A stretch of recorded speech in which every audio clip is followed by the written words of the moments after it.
The minimum wage has been a big topic of discussion lately, especially since the Democrats have seemingly introduced legislation to boost the minimum wage from what it is now, which is $7.25 to $15 an hour by 2025. So in this video, I'll be discussing that and my thoughts on that, as well as answering the question, do the American people deserve a $15 minimum wage or a higher minimum wage in general, as well as debunking a lot of the misinformation and fallacies that surrounding this entire subject.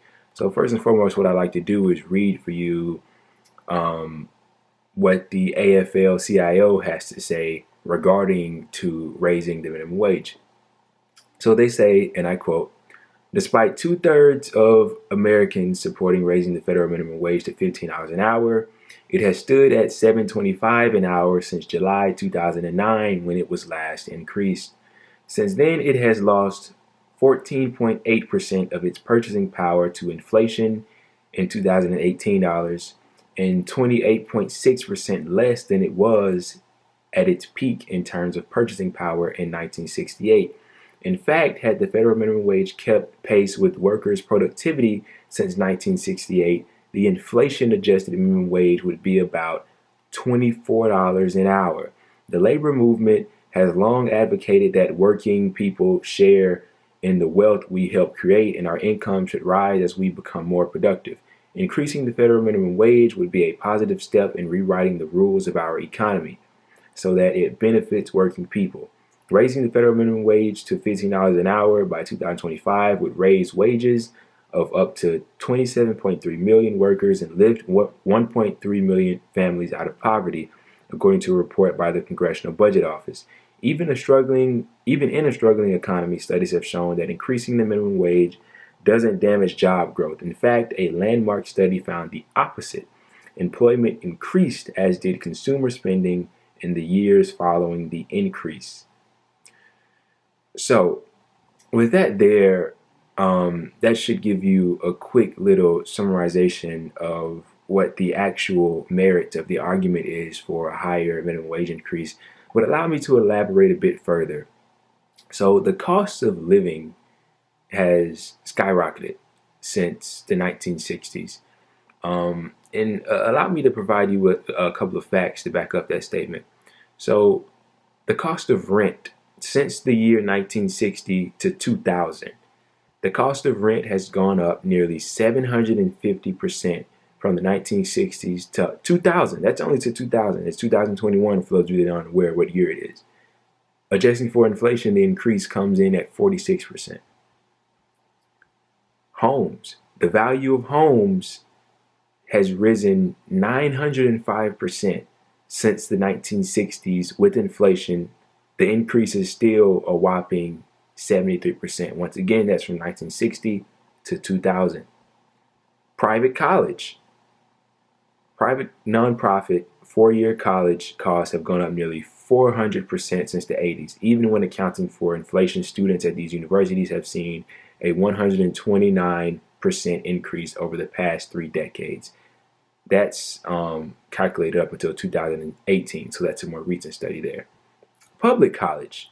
Public college has risen, the tuition for public college has risen 571% since the late 80s. Accounting for inflation, that price has gone up 213%.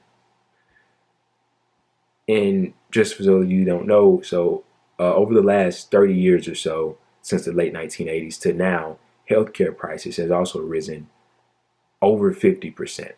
So every basic need that you need for survival is more expensive now.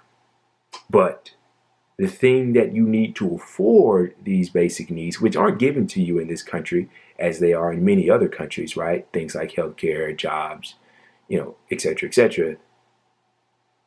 The thing that you need to attain it, you don't get much of because the wages have, for the most part, been stagnant.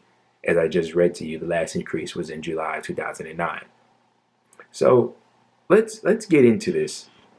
Now, a lot of things, what people are saying is that, oh, well, if you increase the minimum wage, a lot of people lose jobs.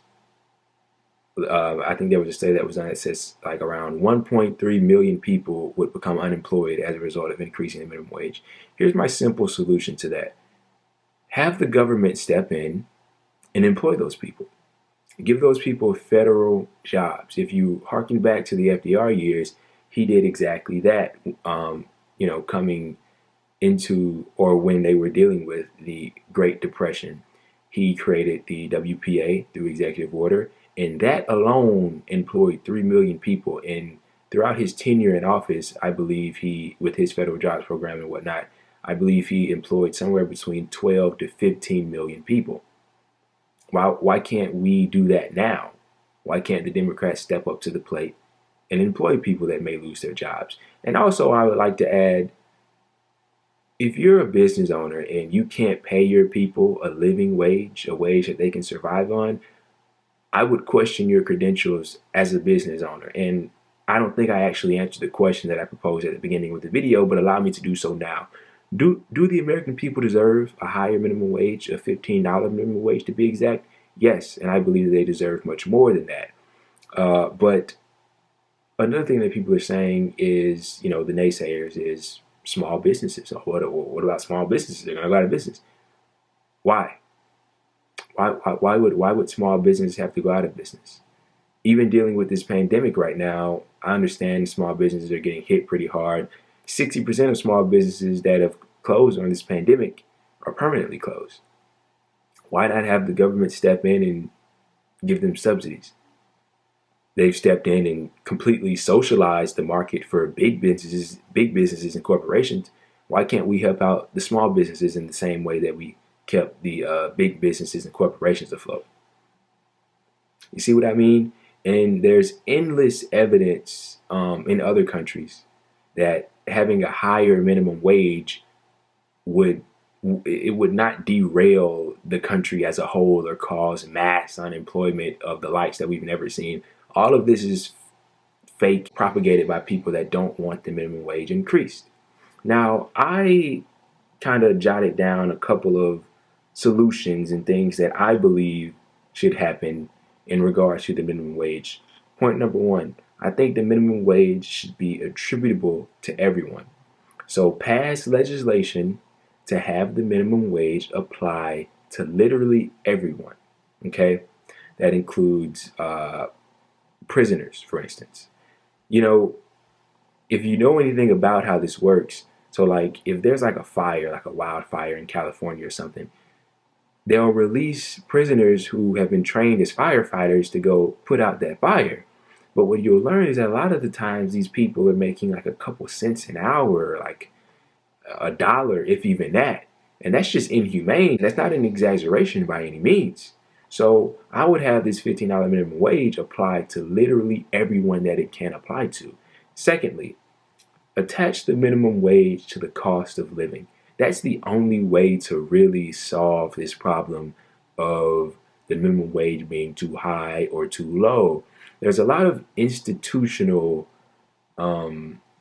problems with this country that have damaged this economy with this current system that we have. We're going in a downward spiral, with the people at the top amassing this huge amount of wealth and the people at the bottom not having anything. Well, what do you think is going to happen? Productivity is going up, wages have gone down or stayed stagnant. Eventually, people aren't going to be able to afford what you're selling. And what happens then? You see what I mean? It doesn't sound so good. So give people more money, raise their wages, and let's not pretend like this isn't an incredibly popular idea. All across the country, we've seen wages be raised. We saw Bernie Sanders and Ro Khanna shame Jeff Bezos into giving every single Amazon worker a $15 minimum wage, and that's working out quite well for them. We've seen in this most recent election, Florida voted to pass the $15 minimum wage overwhelmingly. I think it was somewhere around 60%. And Donald Trump won that state. In California, in Washington State, in D.C., all across the country, the minimum wage is being raised at the state level. But, and in certain counties and what have you. But At the federal level, it remains at 725. That really tells you something, you know? And eventually something's going to have to change. And in regards to the Democrats proposing the $15 minimum wage will take effect, or it'll reach $15 over, you know, in 2025, I never expected it to happen instantly. I knew there was going to be a process of this, but 2025, that's just way too far off. That's just way too, in my opinion, that's way too far off. This fight for 15, as they call it, has been going on for over 10 years now. And you're saying they have to wait 5 more years? I think that's kind of ridiculous. It kind of reminds me of the incrementalism that's always proposed by the Democrats, you know, tweaks around the edges. And by that time, the cost of living would have been risen even more, which is why it should be attached to the cost of living to avoid these kinds of problems. We can avoid these kinds of problems. Australia, I think, is the leading country in paying their workers a high minimum wage. Like, they pay their workers the highest minimum wage across any country in the world. We can do the same. There's no reason why we can't. We're the richest country in the world. We have the most money. I don't see why we can't pay the people that work for us or for them, because I am included in us, of course. Overall, increasing the minimum wage is just simply human decency. Paying people higher wages to be able to live is human decency. Forget the statistics and the economical aspect of it. It's just simple respect and human decency. 725 isn't enough to live anywhere in this country. You can't buy an apartment, you can't feed yourself, you can't take care of your kids off of 725. You just can't do it. That's below the poverty line, actually, in this country. So, yes, raise the minimum wage. Yes, people deserve a minimum wage. And anybody telling you otherwise is either stupid or just plain ignorant.